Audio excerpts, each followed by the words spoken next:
And we are live. Hi, I'm David Prinzing. I am here with Zaklov the Great. And today what we are going to be doing is we're going to be discussing Christianity versus the alt-right. We're going to be talking about the differences between Christian ideals and alt-right ideals, whether they work together, whether they don't work together, and of course the whys behind them. We met Zaklov and I. Is that Zaklov, right? Am I pronouncing it correctly? Okay. Yeah. Zaklov and I, we met on a YouTube channel, Unfiltered Christian, and he's a good friend of mine. We've known each other for years, and it was in response to, what was in response to, Zaklov? I forget now. I don't remember the exact title of it, but it was basically the alt-right in Christianity and unfiltered Christians' view of why they're not compatible. And I basically just said, would you be willing to debate this? Would you be willing to talk about this with someone from a different perspective? And he said he was not particularly up for debate, but you offered to step in for him, and I salute you for that. The last person I asked for a similar discussion,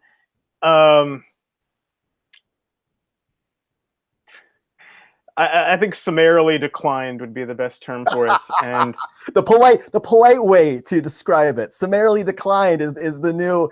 He cursed me out and called me names until I wasn't willing to talk to him anymore, right? I don't think there was any cursing involved, but it was also definitely not willing to discuss the issue.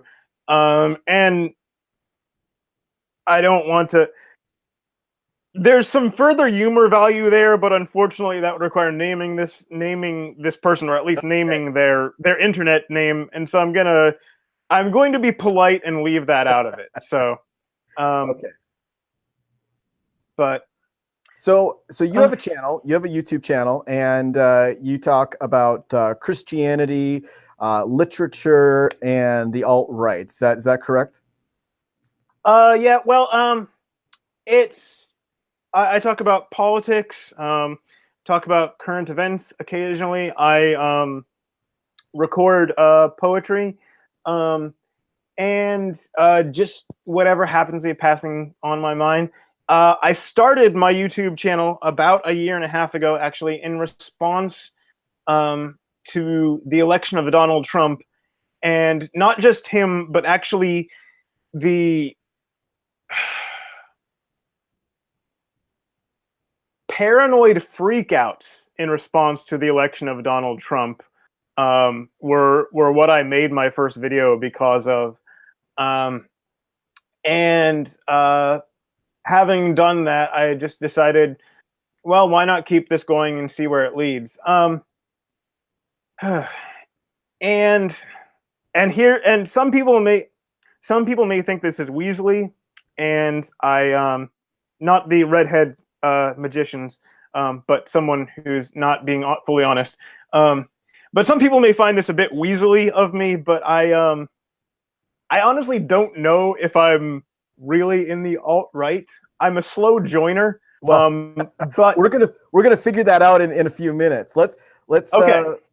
Go visit him, Zaklov the Great, on YouTube, and of course Unfiltered Christian on his channel as well. Go visit those two guys, watch their videos. You can kind of get some perspective of where we're coming from here. So let's move on. So my positional statement here, you know, I would consider myself Jewish. I am defending today the position that Christianity as a religion is morally incompatible with the alt-right. And Zaklov, would it be crazy to say that you're a Christian who is today defending the position that Christianity and the alt-right are morally compatible? Would that be fair to say? I think that's pretty fair. Okay. Now, one thing I did want to throw in here, I think you have set yourself a slightly harder task than I have. Okay. Because my position is not that Christianity requires the alt-right, but your position is that Christianity rules out the alt-right. My position is that Christianity is morally incompatible with the alt-right, and that's there are many things that are historically or institutionally compatible with Christianity. Those things aren't necessarily morally compatible with the biblical morality, right? So anyway, we'll get into that in just a little bit here, but right now we're going to try to do our best to run through our perspective ideas here. So why don't you go ahead and define the alt-right as you see it, and of course, how you would define yourself in the movement.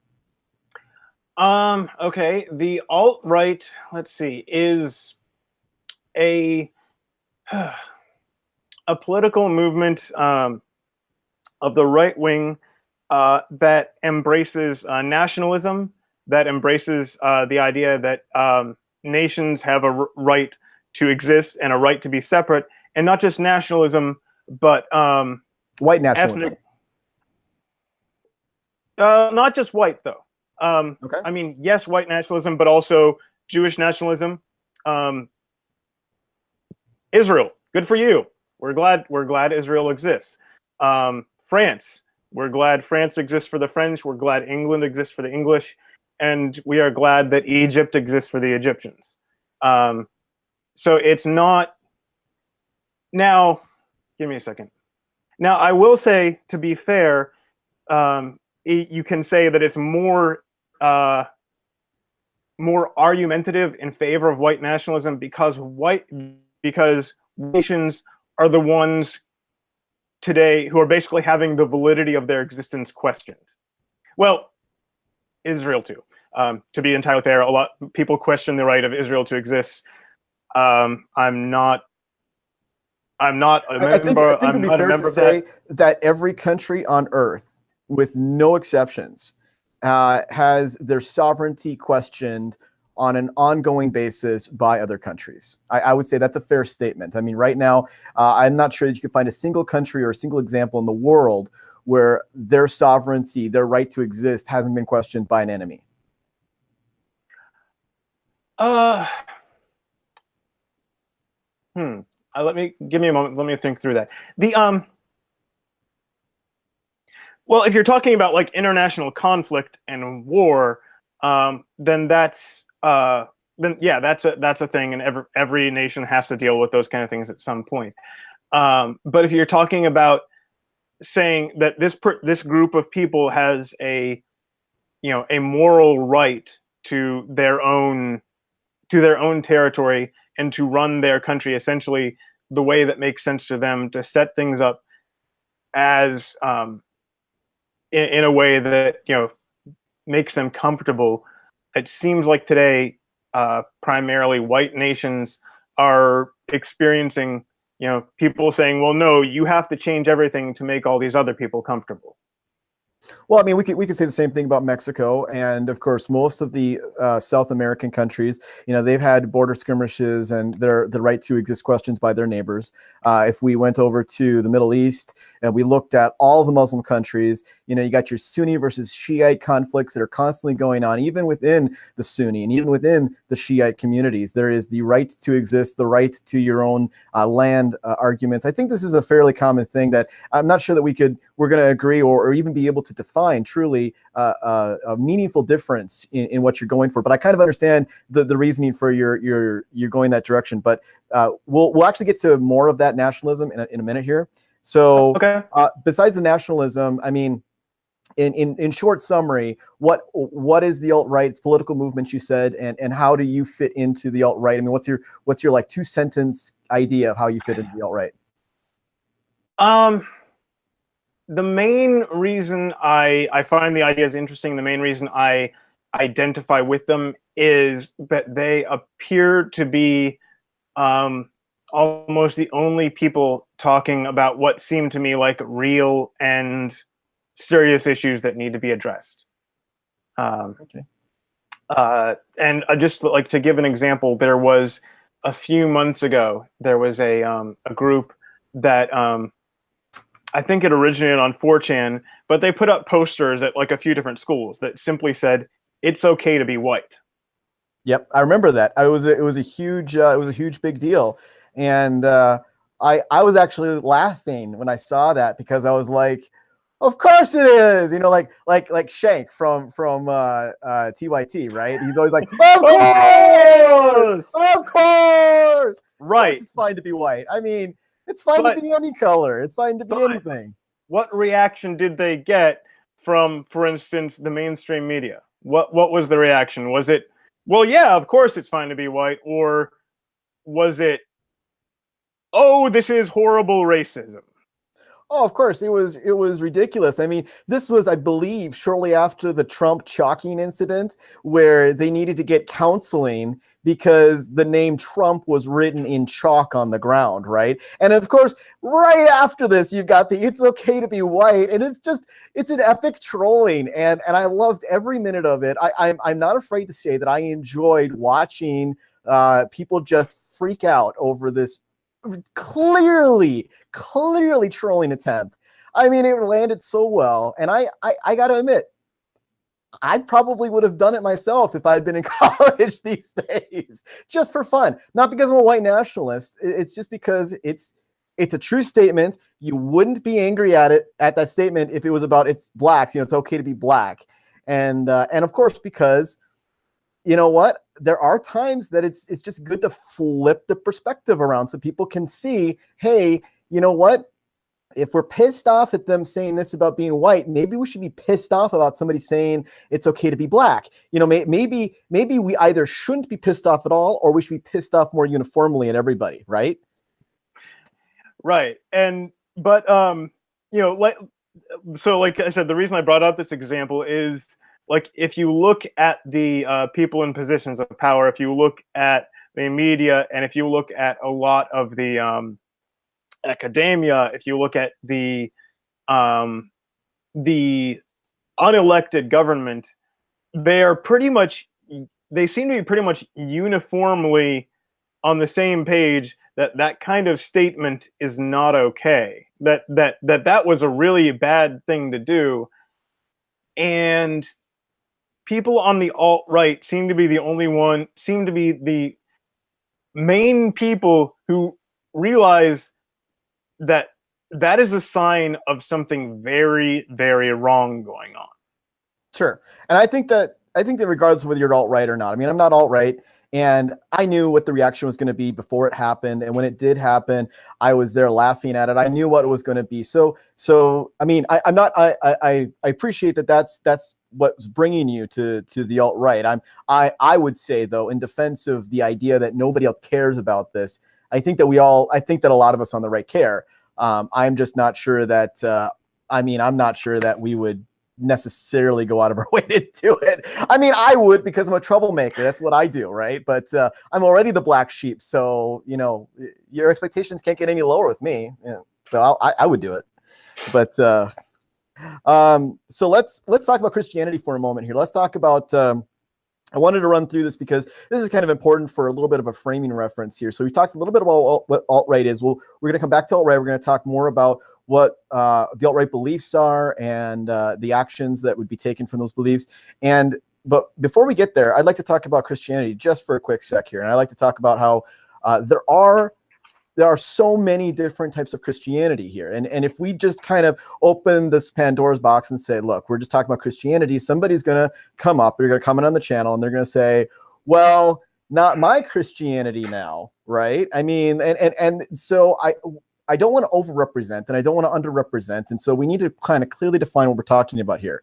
So for the sake of this discussion, I mean, we could talk about, you know, Catholic Christianity, right? We could talk about Catholic Christianity in the 1400s. Okay, we could talk about Christianity in the first century. We could talk about Christianity throughout all the ages. We could talk about Jehovah's Witnesses.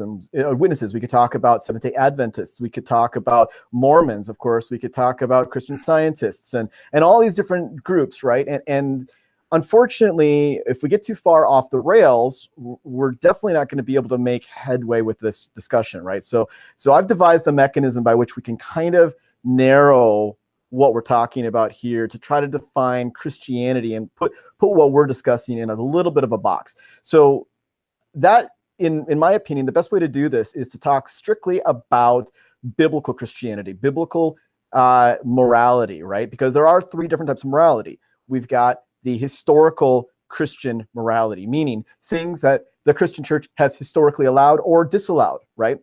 So, for example, polygamy is something that is not spoken against in Scripture, but historically it has not been allowed in the Christian churches, unless, of course, you're talking about Mormonism, and then specifically within the LDS movement, and then even within the LDS movement, even a smaller group would even go as far as to say polygamy is okay. They don't have institutional morality saying that, but they have historical morality, things that they've historically done, things that they say is historically okay. Therefore, we're going to do that. So what I'm going to do is I'm going to say no historical morality is going to be on the table here. So we're not going to talk about whether this was, things are okay to do during the Spanish Inquisition era. We're not going to talk about whether things were okay to do in the 364 AD at the Council of Laodicea or something like that. We're going to talk about what's in the New Testament and what's in the Old Testament in the Bible, right? And so, and obviously, and not institutional Christianity, Christian morality, and that of course would be the institutions of today. So, like in if you're a Baptist, certain things are moral or immoral for you, right? If you're a Jehovah's Witness, there are certain things that are moral or immoral for you in that institution itself today, not historically, but today. And we're not going to talk about those. We're only going to talk about what's written in Scripture, whether or not that gives you purview or restriction for these different moral bases, right? And it'll in shorthand, we're just going to use the Bible, just read the verses out of the Bible, and the meaning has to be clear whether these things are moral or immoral, right? So, you okay with that, Zachlog? Is that gonna be okay? Sounds like it should work for the discussion. Sure. Okay. And obviously, we're not gonna go too far down the rails with alt-right doing the same thing, right? So I'm not gonna throw a no true Scotsman at you and say, true alt-right is this, right? I mean, I think there's a medium, right? And there's the no true Scotsman fallacy where everything is just not the true Scotsman, right? And on the other side, it's, well, you self-identify as whatever you want, and that makes your reality. And we got to find somewhere in the middle, right? So for you, I'm just going to let you self-identify a little bit here, but we're gonna follow some of those alt-right ideas to their logical conclusion. And like you said, maybe you're just on the edge, and maybe you're only 100 feet in to alt-right theology. Maybe you're not the super Mac double burger of alt-righties out there, but we'll see. So I will say, I think a fair guideline for, and this is, I actually have it over here. I think a fair guideline for what we could talk about as the alt-right is the 16 points. Have you heard of this? Yep, the 16 points. I to be honest with you, I don't have them memorized, and I don't have them printed out here. I've got 3 of them printed out. Although I think the first one is you do not talk about the alt-right, and the second one is you do not talk about the alt-right. Nice. All right.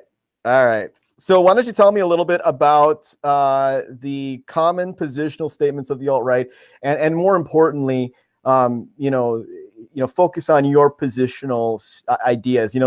Take the top 5 things that the alt-right is known for. We started talking about them a little bit, and just run them down for me here, and so that we can understand their major positions on things. Well, I think probably the one that people tend to get upset about is the slogan diversity plus proximity equals war, or at least conflict. And that's just the idea that if you pick whichever way of people identifying themselves, whether it be by race, by nationality, by religion, you take significant groups of people with disparate identities and disparate values related to those identities, and you make them live. You make them share the same territory, and you make them try and live under the same system, and you are inevitably going to get conflict, you're inevitably going to get anger, and if kind of keep this if you insist on keeping this going, if you keep the pressure lid on, you are probably going to get an explosion of some kind at some point. So that's one. Let's see. I'm actually checking the 16 points, see what. There's the race realism, right? I mean, Yes. the biodiversity. Let's talk about that for a moment. That's just the idea that which I can throw out a few things in evidence of, but just the idea that people of different race, that people of different races a different average IQ. Average, of course, describes the whole group. You can have a person from a high average IQ group who is very unintelligent. You can have a person from a relatively low average group who is very, very smart. But the average is, the middle and where you tend to the people. And that is part of the reason. I think, like I said, you have the diversity plus proximity problem, because people with different groups, large groups with widely varying IQs will tend to value different things and will tend to build societies. Will tend to, for instance, value immediate benefits differently than benefits in the long-term future, and will plan differently for that, and that can that's one source of conflict. And then, of course, there is the white nationalism or nationalism, as you talked about it.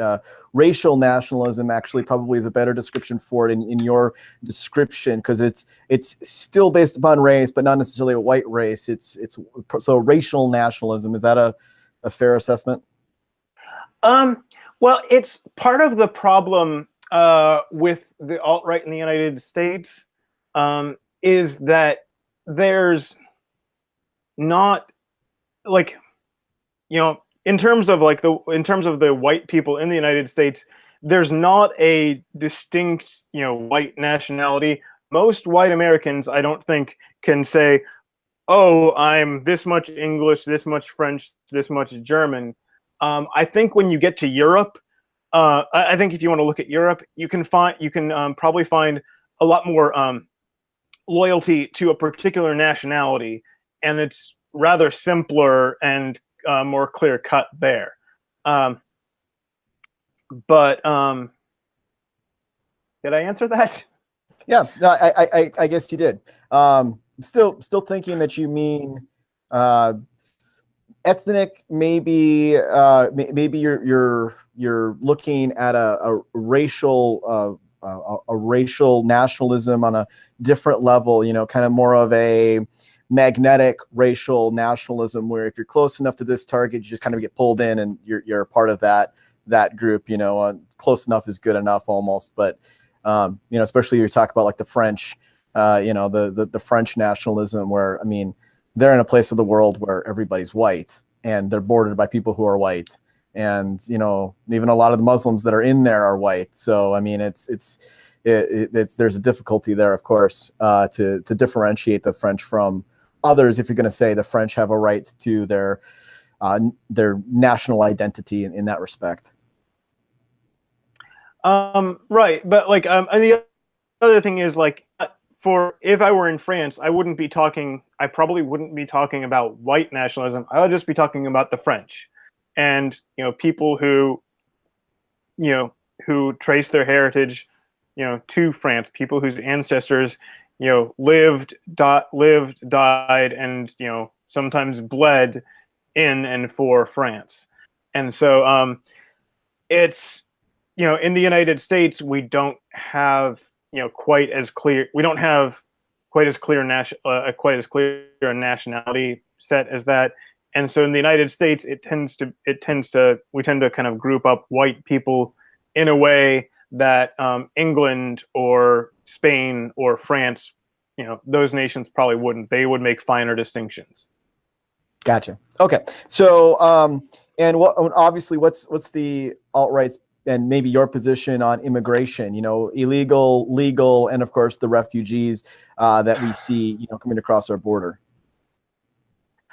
Well, I hope we don't have a lot of disagreement on illegal immigration. I could be wrong, but illegal immigration, they're breaking the law, and you know, whatever services they may perform, they are doing this while breaking our laws. And I suppose, we could change our laws, or we could, we could ask them to conform to them and get out and come back in legally. Um, I would agree with you. I mean, that seems like a no-brainer kind of concept, especially for the right.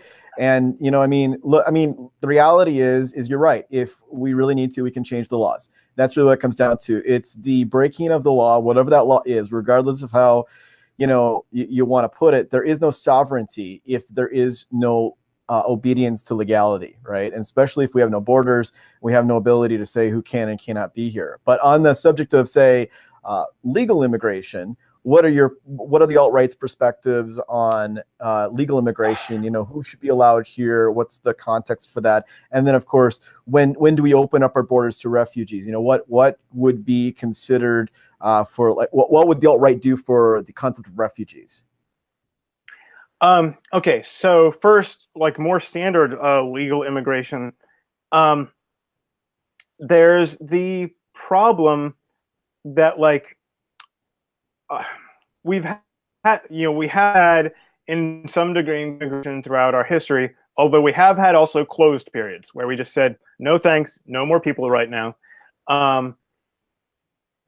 But in 1965, was it the Hart-Celler Immigration Act, I think was the name of it. But in 1965, there was an Immigration Act passed which radically changed the sources of immigration to the United States, changed the source of immigration from primarily white European nations, which, if you don't want to go into race, they are nations that have cultures relatively similar to ours. And they're nations where people have basically the same kind of assumptions about, behavior and legality as we do. It was the this Immigration Act changed that, changed those sources to largely third world countries, Africa, Asia, and Latin America.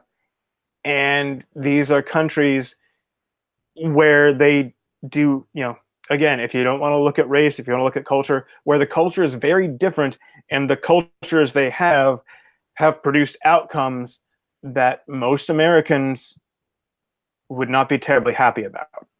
Right. And I don't know where I stand on this one personally. I've heard some people say essentially there is no such thing as assimilation. I don't think I'm that strong on it, but I will also say, well, for one thing, the systems, the institutions that promote assimilation into American culture have almost completely broken down.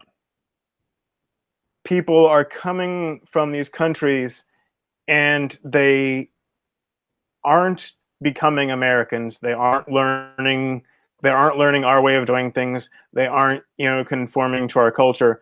They are coming here and they are basically bringing their culture with them.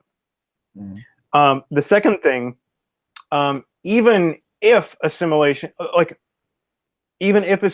were happening, okay, it seems fairly obvious to me that it has to be a two-way street.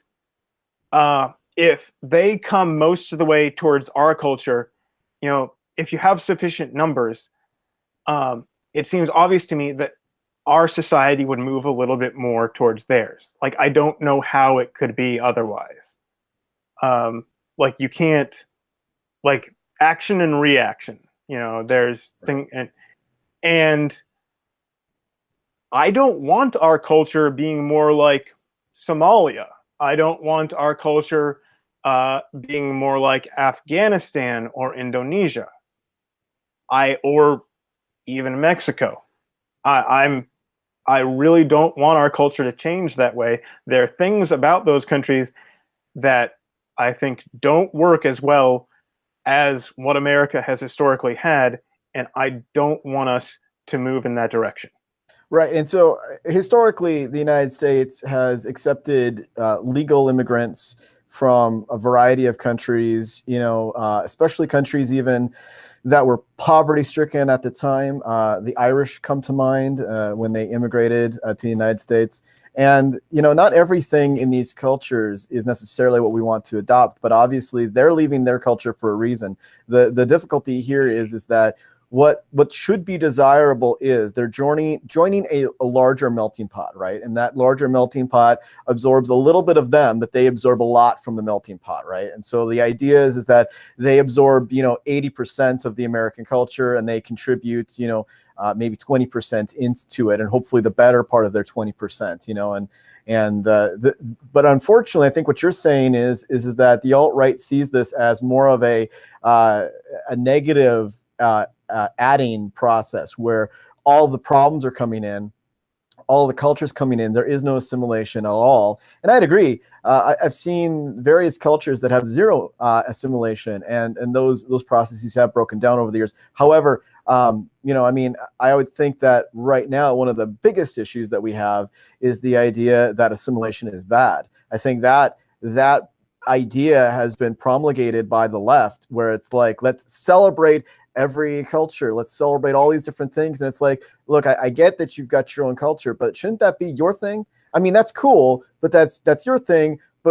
But the us thing is the speaking English. The us thing is spending US dollars. The us thing is, being able to, all have a social security number and pay taxes. And those are us things, right? Why aren't you joining us in the us things? Why do you have your thing going on and you're not joining the us thing, right? The US, the us. And I guess so I agree with some of that. It's interesting. It's a little bit of a different spin of a negative on what has historically been a positive, but I can see how you get there. It's not a big leap.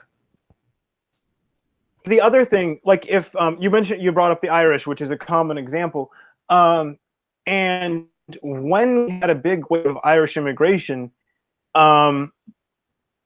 that was largely because of the Irish potato famine, right? And right. This was a disaster that struck them. Okay, they had the bad idea of being over-reliant on a single crop. That's not that uncommon. But this was a disaster that struck them. This wasn't the perpetual state of their country.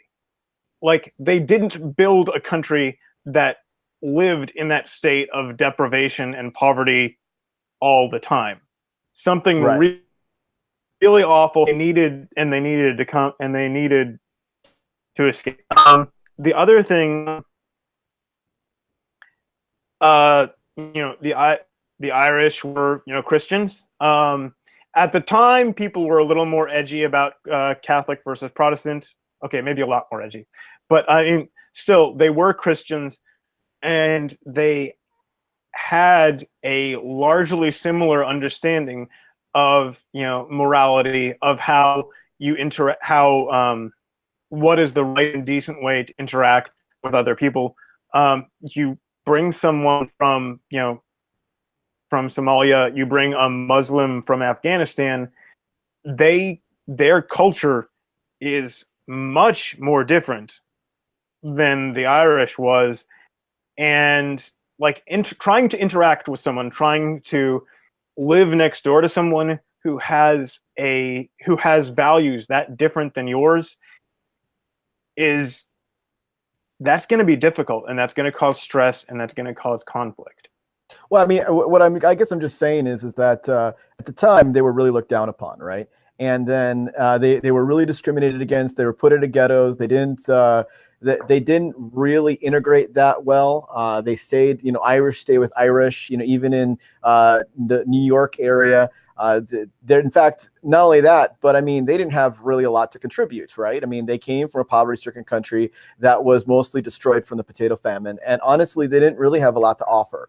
They didn't come with high educational jobs. They didn't come in giving a lot to the society. And of course, they were looked down upon, obviously, for their religious stances. But, you know, in some cases, you can make similar arguments to a lot of these people today. I don't think that Afghanistan or Somalia have a lot to offer us in any venue, right? I don't think the culture is necessarily that interesting to me as a person. I'm sure the food is terrible. Never had Somalian or Afghanistan food, but I don't really want to try it. Probably got like small animals in it, I'm sure. But and then, you know, on top of that, it's like, what have you guys built? Are you guys doctors and lawyers and professors? Are you bringing philosophy? Are you bringing art? Are you bringing technology? Are you bringing your experience? And of course, the answer is none. And none of that, right? But at the same time, we have seen cultures that are just on our doorstep that have delivered things to us that are desirable. For example, you know, Mexican culture has enriched us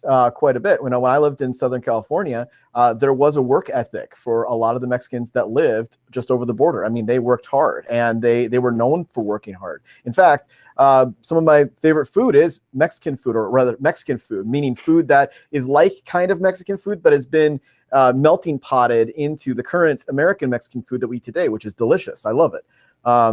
You know, I've actually had Mexican food. I've been to Mexico on mission trips, and I can't really speak for it, but I can speak for American Mexican food, which is delightful. So anyway, moving on. What about refugees? What's the alt-right's stance on refugees? Well, there's a couple points there. And I can't really say much about like refugees in general. But because I don't, but like about the current, like, you know, the current refugees, there's a couple of things. One, if you're looking at, you know, the Muslim refugees, the great majority of them, and I've, you know, seen this from multiple sources, are not fleeing a war. Like, they're not from these, you know, war-torn countries, and they're trying to escape with their lives. They're looking for, you know, they're economic migrants rather than war refugees. Now, to be fair, I, you know, completely understand the motivations of someone who wants to go somewhere else because, you know, just economically they can have a better life. At the same time, I don't see why we have any obligation to help, to, like, you know, give them that. Particularly, the other thing I was going to say about legal immigration in general, you know, one enormous change, you know, since 1965, and why things are very different today, is we have a welfare system. We have, you know, a welfare state.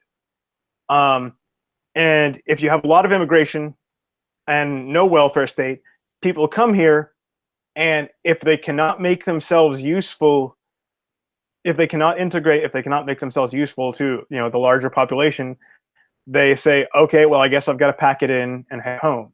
If you have a lot of immigration and no welfare state, I mean, and a welfare state, people come here and they can't make themselves useful. If they cannot integrate, if they cannot become a bigger culture, they can just stay.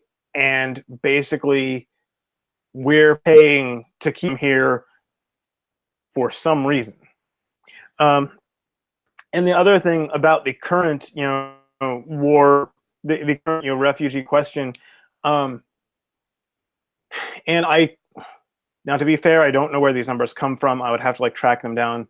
I've heard this from Stefan Molyneux, who generally sources his material pretty well. There are countries in the Middle East capable of taking these refugees, and if your goal is to help people who are attempting to escape war, help people who are attempting to escape, you know, chaos and destruction, then what you actually want to do is you want to send them somewhere nearby. Right. Because it's cheaper, which means you can use the same amount of money, many, many more people. Right. If your I think goal is to help, I don't think that anybody on the right would disagree with anything that you're saying. But is there a specific alt-right position that is unique in the area of refugees, or is it just like most people who are on the right? I mean, I mean, I'd say the difference with refugees primarily goes back to the difference to the ideas of just, I mean, the idea of diversity and proximity. Like, Mm-hmm. we believe that not only is this costly, not only is this perhaps not the most effective way to help them, but it's also setting us up for dangerous conflicts down the road.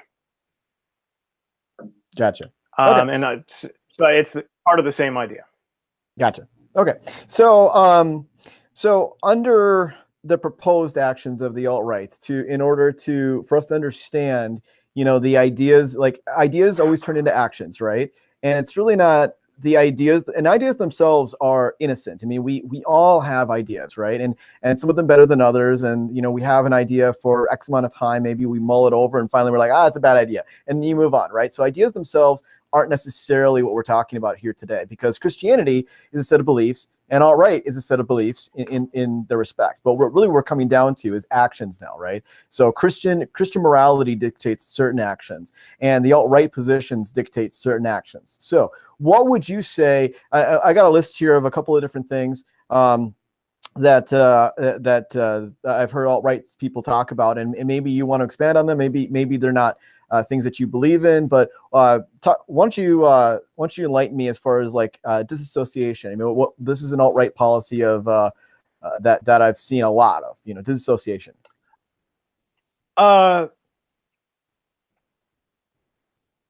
Okay, well, give me a second.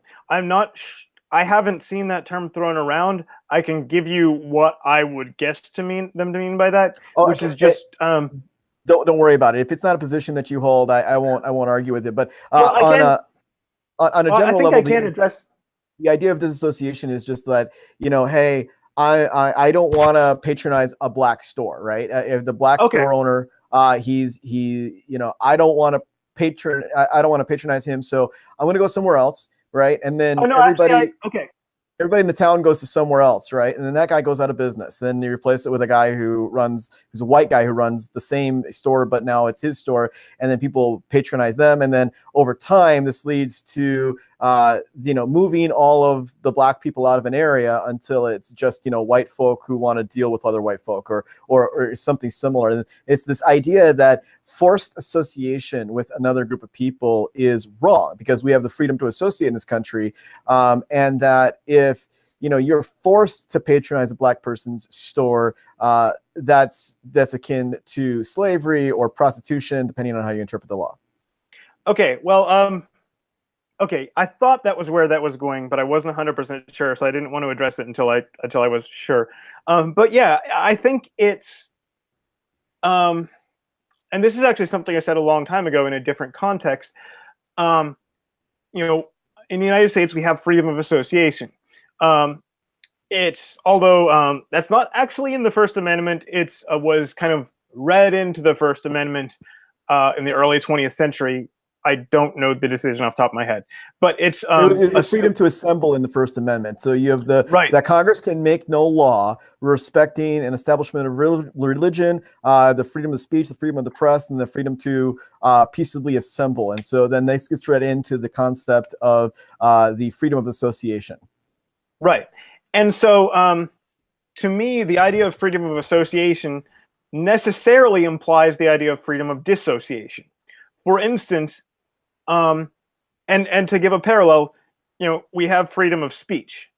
We have our government, does not penalize us for saying something it doesn't like. That's the idea. It's not always as it comes out in practice. And yes, you can come up with examples to the contrary, but we have freedom of speech, and most of us happen to like that. Freedom of speech necessarily implies the freedom to remain silent.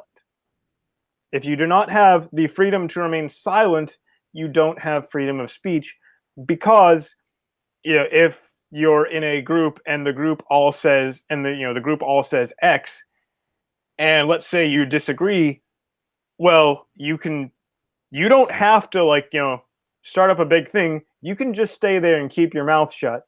Now to be And clear, just to clarify for you, and for anybody who's watching, the idea here is that now the Fifth Amendment gives us the right to stay silent in the event that we are being questioned, right? But right. obviously the First Amendment gives us the right for freedom of speech. And so one of the thoughts here is that depending on who you ask, it could be that somebody could say, well, the founding fathers were really specific about how they wanted things to be framed, right? And so therefore they wanted they don't offer the idea of freedom of disassociation, right? Because of the fact that they first they gave us the freedom of speech, and then second they gave us the freedom to be silent. And then other people will say, well, no, it's obviously there, because freedom to associate by its very logical nature requires the freedom to disassociate. But then of course that same argument can be applied to the First Amendment and say that the freedom of speech, obviously by logical assumption, has the freedom to not say anything. And so this is a back and forth argument. We won't get into it. I just wanted to clarify for people who are watching. But give me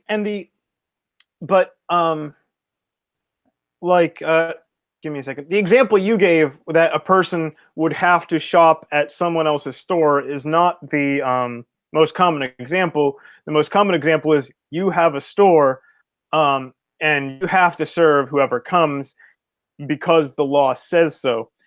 And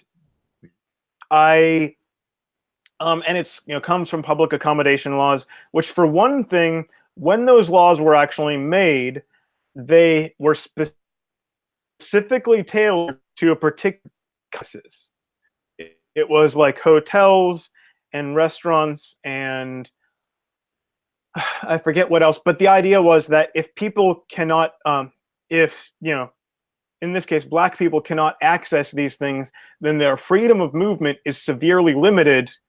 And of course, that came in response to the Jim Crow laws, right? So first we have Jim Crow, which says that you can't, that you can't, you have to be segregated essentially. And then now we've got these other laws that say, well, now you can't not serve these people. So I mean, as far as I understand it, that's where that comes from.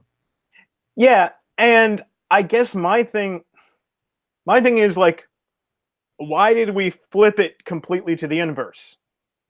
You had laws that these people could not be served here, and these people could not be served there, and then you flipped it to everyone. By law, everyone has to serve whoever, including if you're a baker or a photographer or a florist, and and a gay couple comes to you and they want to get married. Well, now that law is being applied to say, no, you have to work with them, and so you don't have a choice.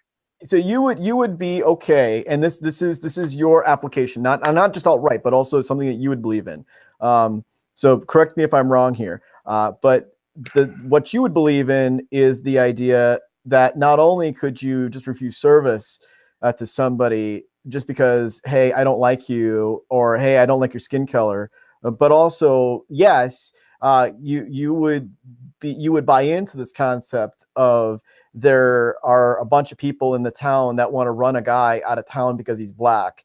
And so they get a bunch of people to just not service that store in order to run it out of business, so that then they can replace it with a white company. And you wouldn't see anything morally wrong about that. Okay, well, there's two things. There's morally and legally. And if you try and put the two things together, not legally. We're not going to talk about what's legal or illegal today. I mean, that's, again, what's legal and illegal has never equated morality on anybody's scale. Sometimes it mirrors it, but it never equates it. So okay. I'm just saying on a moral level, and this is of course because of these are ideas that the alt-right has offered, and they want to implement at some level in different volumes, right? And so All I'm trying to do is to say, is this correct what the alt-right believes, and then are these the idea, like how they would enact these ideas, and then thirdly, is that okay in your opinion? And so that, specifically to you, obviously. Okay. Give me a moment. I would say that if any individual business owner wants to make a choice to serve or not serve any particular person or any particular group of people, I don't see the moral argument for pointing the gun of the law at him and forcing him to do that. Sure, and I would agree with you. I think that people should be able to deny service for any reason, right? You looked at me cross-eyed, you don't have service. I mean, if somebody's going to discriminate based on race, they're a jerk. Go somewhere else, right? And then maybe they don't get any more business from them on. But at the same token, when you go beyond that, right? And the freedom to disassociate is far more than, of course, this example, because this example is fairly well known and fairly approved of, because there's a lot of small businesses in the United States, and there's a lot of reasons why you don't want to serve people. Like if your ex-wife walks into the store that you own and she wants you to like babysit her, and she's just jerking your chain, and then she's like, if you don't serve me, I'm going to sue you. And it's like, oh, seriously, get out, please, just leave me alone. I don't wanna stay in bed this morning, make one of the new employees work with you. But anyway, so my point, I guess, is that, like, moving back to my example of on the flip side of it, what would your reaction be on the flip side of it? Are you okay with that, or is that immoral to you?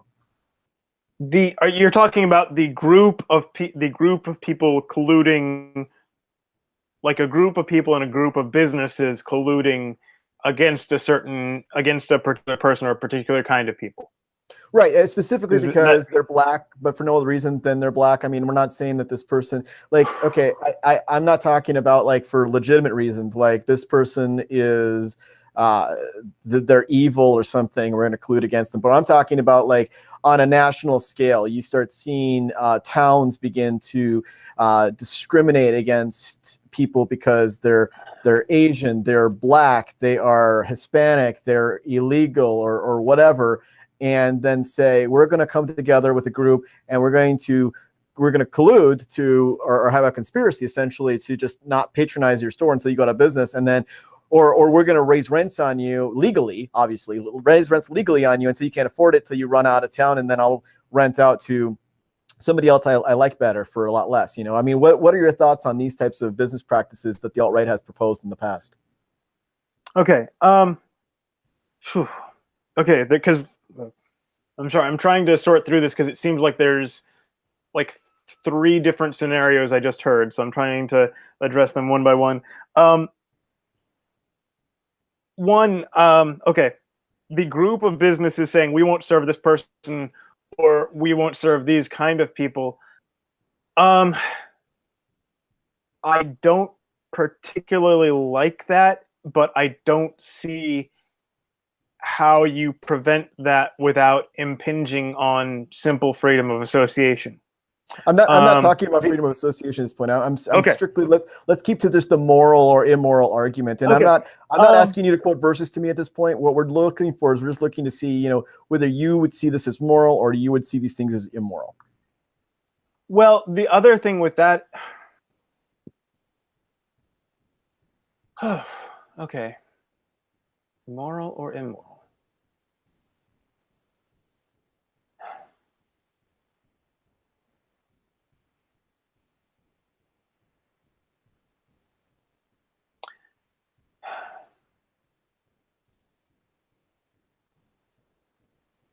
Because obviously we have to come to the conclusion at some point or another whether the Christian moral standards that we talked about that are in the Bible are going to apply to these actions, right? And so obviously we have to first discuss what the actions are, and then we have to determine whether they are moral or immoral. Right. Okay. A whole group of people joining together in this, and not just in one case, right? But I mean, like, people doing it all over the United States because they just decided to. Well, I don't like the idea. And give me a second. I don't I don't I don't like the idea, but I don't know how to, like, any single person can decide not to go into work one day because they're angry at their boss. Um, and if they talk a bunch of other people into doing the same thing, then that's called a strike. Um, adding the number of people to me doesn't seem to change the morality of the issue. Um, it also, I mean, the other thing with that is if you're talking about just one person, it would work. If you're talking about a significant group of people, then if people have genuine freedom of association, if they're not invoking the law on their side in this, then I don't think it would even work, because the nature of the free market is that if people are being cut out of a market, someone else is going to say, there's money to be made there. I'm going to go make money. Let's And assume that you live in Princeton, North Dakota, right? Isolate, and I don't even know if there's a town called Princeton in North Dakota, but I'm just giving you the example of a name of a small town in the middle of Cornhuskville, that has the surrounding population in the next 40 miles around it of about 1,000 people, right? It's not like the free market doesn't really apply in circumstances like that. Let's assume for a moment that the free market, that these things are possible, right? That I live in a town with about 2,000 people, right? I mean, if we had one of our businesses in town that nobody shopped at, that business would go out of business, right? It's not like somebody would jump on their version of Amazon and buy from this particular company online. If people stop shopping at it, they will go under. So, I mean, if we're going to talk about a conspiracy to basically knock people out, whether that's not patronizing them, whether it's using the rents on them. I mean, again, these are the things that are part of the freedom to disassociate that the alt-right's talked about. And I'm just curious, like, if these are moral tactics, like if we're not talking about just like the one-off guy that is an evil man, and you do want to run him out of town because he's an evil guy, and you got the whole town together to get rid of this dude, but it has nothing to do with anything else other than the fact that he's evil, right? And so that's why I gave you the case of like the multiple cases across the United States. And of course, we're talking about just making these decisions based upon, skin color, or based upon, perceived religious affiliation, or whatever. I mean, like the Jews have suffered underneath this. Christians in other countries have suffered underneath this. We've got a lot of people who've suffered these kind of ideas of disassociation across the planet. And I guess I'm looking for not the legal, is this legal? Sure. I mean, I'm sure that these things would be legal, what they would be doing. I'm not sure that they would be illegal. What I'm asking is, are they moral? And if these proposed actions fall into this Christian box of morality? well, then I think one way to examine the question is to invert it. Should these people, do you think these people should be forced to accept among them a person or a group that they don't get along with, or that they don't think would fit? Well, the inverse of that wouldn't be the forced association. It would be you're not acting on the situation, right? That would be you don't have a conspiracy. The opposite of conspiracy is what? The opposite of conspiracy is that there's no conspiracy, right? So I mean, in this case, it wouldn't be the presence of another conspiracy to force you the other direction. I mean, that's a little bit different. Well, yeah, but like, if the goal of these people is to have this other group not there, is to like economically shove them out, then what they ultimately want is to not be around these people. And so I think it's fair to say, should they be forced? Is it right to force people to have a person or a group around that they don't want to have around? Is it right? Would it be right to force a church to accept as a member, and to accept in regular attendance someone that they don't like for whatever reason? Would it be right to force a business? Is it right to force a business, or even like pressure a business through laws of whatever kind to hire people that you know they don't want to hire. And so it's I think if you flip it, I don't think it's right to force people to have to associate with people they don't want to. And the tactic you described feels distasteful to me, but I don't know that would make it morally wrong. So aside from the regular things that are on the right, let's see if we can't figure out like where the differences in the alt-right are here, because I'm a little bit frustrated because I was hoping for more of a grander alt-right presentation, because I'm trying to nail down, because a lot of things that you say are pretty standard fare for people who are on the right. They're not what I would consider to be alt-right positions. So why don't you tell me, you know, what are the things that you can think about that would say, hey, this uniquely describes why I'm on the alt-right, and what actions I believe should be taken that are beyond the normal conservative right position that would be descriptive of my position on the alt-right.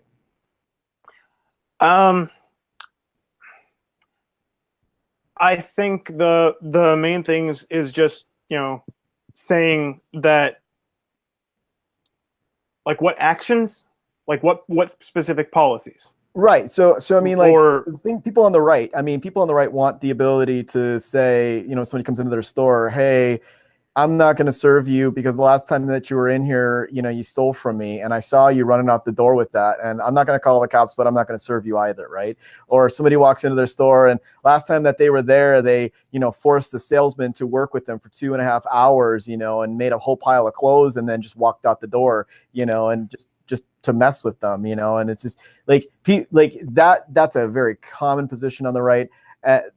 We all agree on that for the most part. I mean, the idea with the bakeries and that one pizza joint, and I mean that you know they had to go through all these court proceedings just for the ability to say no. Again, people on the right agree that's akin to prostitution or slavery, depending on how you look at it. You know, we should all be engaging in willing transactions with one another, not forced transactions with one another. However, that's not usually the alt-right position. The alt-right position on this topic is the flip side, what I'm talking about, right? The flip side, which is the freedom to disassociate until you run all the blacks out of your town, basically, you know, and then you have a white utopia. That's the more alt-right position. And so I don't think that you really hold that position. So I'm curious, like, what alt-right positions do you hold? And then of those positions that are uniquely alt-right, what are the actions that you would propose from those? I mean, you talked earlier about biodiversity, you know, and is that something that would play into actions that are uniquely alt-right based, or what? Well, I think the main thing with that is just that, give me a sec.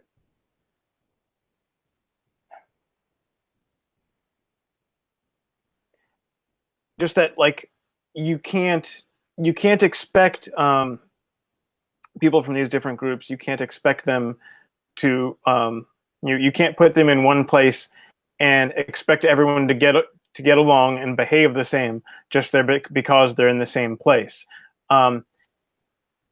As for,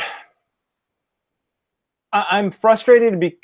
One thing I'm frustrated with is because I don't really feel like I have clear answers as to what should be done beyond genuine freedom of association.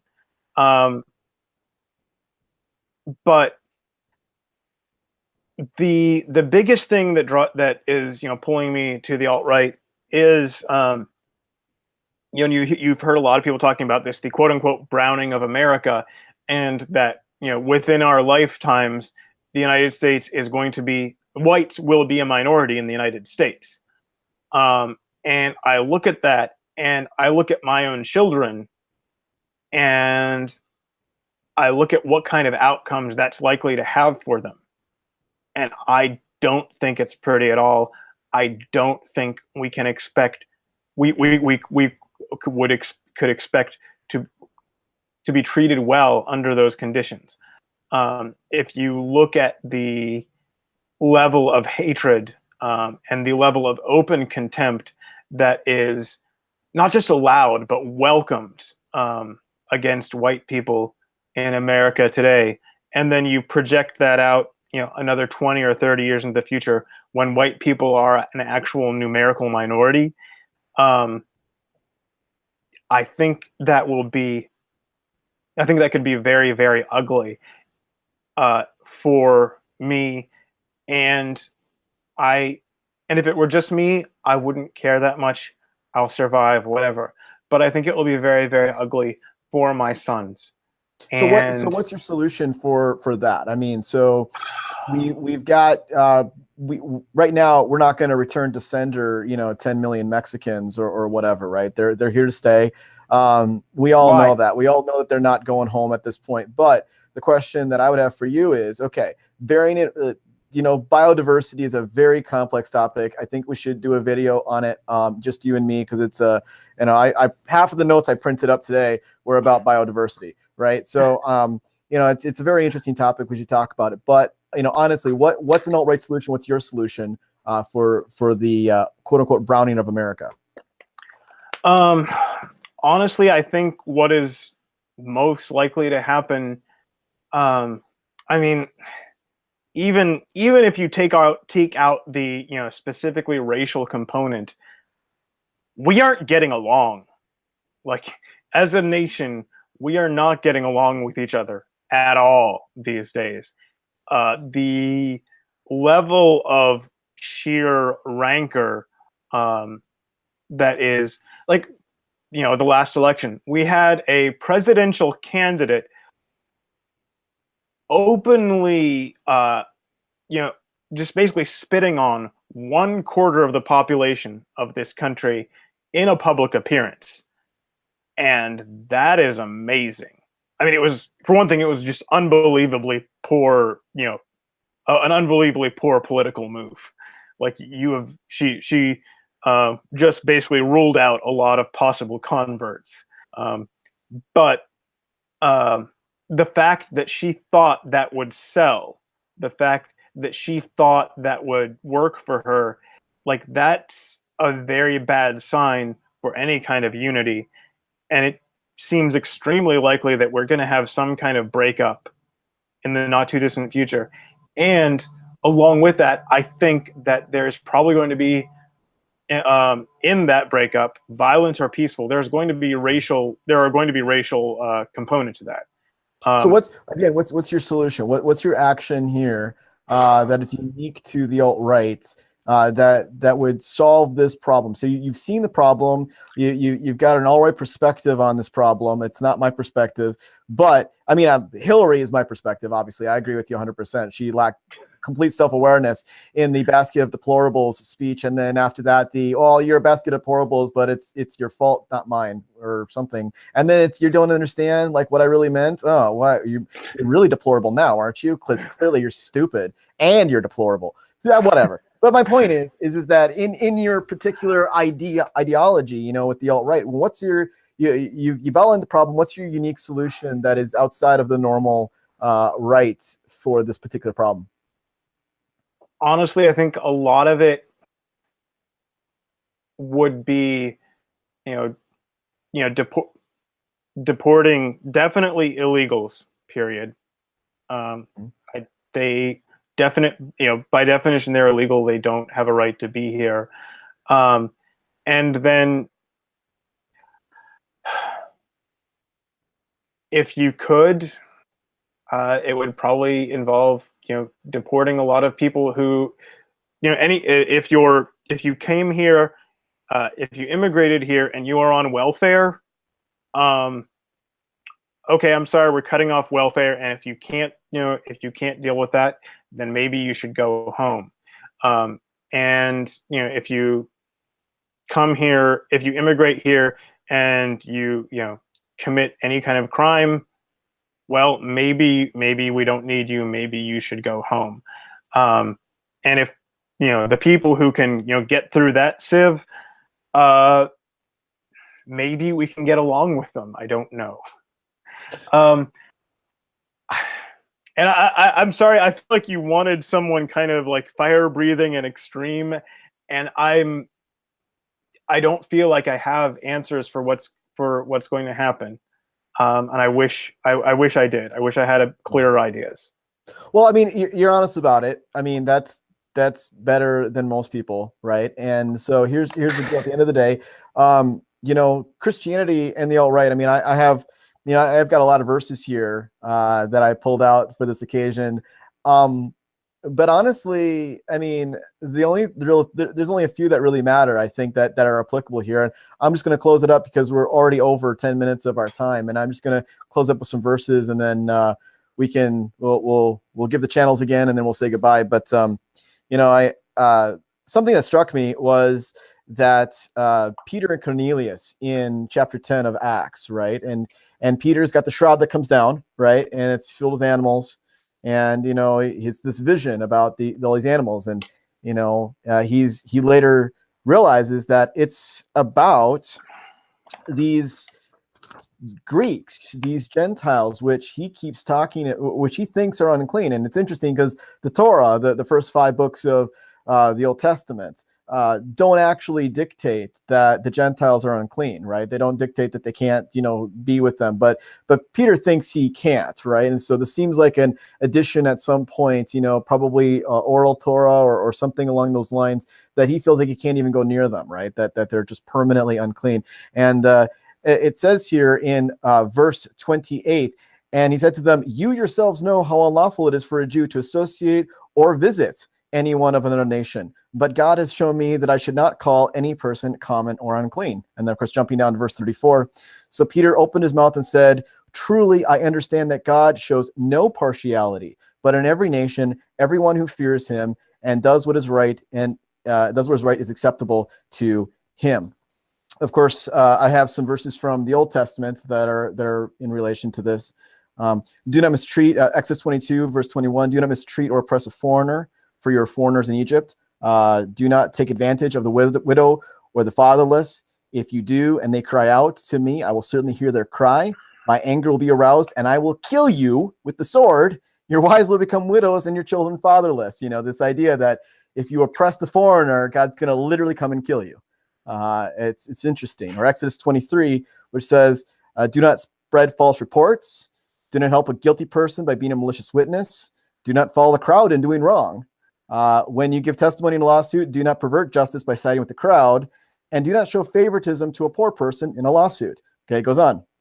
"And do not oppress a foreigner. You yourselves know how it feels to be foreigners, because you're foreigners in Egypt." Okay, it's interesting. In Jeremiah 7, "Hear the word of the Lord, all you people of Judah who come through these gates to worship the Lord. This is what the Lord Almighty, the God of Israel, says. Reform your ways and your actions, and I will let you live in this place. Do not trust in the deceptive words and say, 'This is the temple of the Lord, the temple of the Lord, the temple of the Lord.' If you really change your ways and all your actions and deal with each other justly, if you do not oppress the foreigner, the fatherless, or the widow, and do not shed innocent blood in this place, and if you do not follow other gods to your own harm, then I will let you live in this place, in the land that I gave your ancestors forever and ever." And of course, in Zechariah 7:10, it says, "Do not oppress the widow, nor the fatherless, the foreigner, nor the poor, and let none of you devise evil against his brother in his heart." And lastly, in Deuteronomy 23, this is all just in the Old Testament alone, "You shall not give up to his master a slave who has escaped from his master to you." So any foreign slave, even, you know, anybody who flees to the country, right? So a refugee, maybe. "He shall dwell with you in your midst, in the place that he shall choose within one of your towns, wherever it suits him. You shall not wrong him." And of course, in the New Testament, there are various places, you know, love your neighbor as yourself. This is the greatest commandment. Okay. And of course, lastly, the Philippians 3:20 through 21, which is probably the one I'm going to end on, which is, "But our citizenship is in heaven, and we eagerly await a Savior from there, the Lord Jesus Christ, who by the power that enables him to bring everything under his control." So the citizenship's in heaven, not in our own state, right? And there's no pride in that. But lastly, it's really interesting. It says here, "Will transform our lowly bodies so that we will be like his glorious body." So it's interesting that it's this kind of context where, you know, everything's going to become equalized in the end, that everybody will become, literally, their bodies will become like God's. And so there's a very interesting concept with the idea of biodiversity and, of course, ethnic nationalism, where, you know, it's like, it seems like there's an equalization of the playing field at the end. And of course, if loving your neighbor as yourself, not loving your tribe, you know, your father or your mother. In fact, Jesus even says, you know, I've didn't come to bring peace, I came to bring a sword, to divide, you know, husband against wife, mother against father, you know, that sort of thing, or daughter against father, mother, whatever. So my point is that, you know, it seems like there's a reoccurring pattern here, and you don't seem like you're the kind of guy that ascribes to a lot of these alt-right ideas of disassociation to the point of ethnic cleansing. And so I would say that you might think you're all right, but I don't think you're all right. Well, okay. The other thing is, I don't know ultimately whether I don't like the idea of that, like a kind of race war. I'm not like, you know, cheering for this. I also don't know. I guess to some extent I'm worried that in our current circumstances where we have gotten ourselves, that may be inevitable. That kind of thing might be coming down the pipeline whether we want to or not. And if it is, I think, you know, people have a right to, you know, people will have a right to, you know, join with people who they feel are going to defend them and are going to, you know, be effectively their tribe. But I mean, the easiest way to defeat your enemies is to not even have them in the first place. The easiest way to defeat your enemies is to reach across the aisle, and as a Christian would normally do, is to preach the gospel to all nations, right? To everybody, and to love your neighbor as yourself. You know, if you reach across the aisle, one of the worst things that's happening right now is this polarization between the right and the left. If you don't have that polarization, people can actually sit down and talk to each other, like you and I are talking to each other. I went into this conversation fully believing that you were much further away from me politically than it looks like you are. But, you know, because we're willing to have a conversation, that actually removes that distance, and it makes us understand each other a lot better. Okay. So you were a little worried about going over time, and you threw a lot of stuff out there just now. And I don't. Because it's just built and I'm not. and I'm not like mad at you or anything, but at the same time, I don't know that I can sufficiently address that within like 5 minutes. Right. And so if you didn't want to go too much over an hour, then maybe we could wrap this up for tonight, and we could come back and we could look at all those references, and we could look at some other things which I would say support my point of view a little more. Does that sound fair? Yeah, let's take a break here. Let's stop the video here. We'll plan to come back later. Maybe you can shock me with something really crazy alt-right, and we'll go from there. But I think, you know, we've gone over time a little bit, and I don't want to be unfair to you, obviously. I just wanted to get some of those verses out there. I've got actually about 5 times more verses in my booklet here. Those are the ones I wanted to pull out just for the video. But once again, I'm David Prinzing. This is Zach Locke the Great. Zach Locke the Great. And Unfiltered Christian was the channel that we found ourselves on. So go ahead and visit Unfiltered Christian on YouTube and Zach Locke the Great on YouTube. And we'll be back hopefully with something more profound. All right. All righty. Bye now.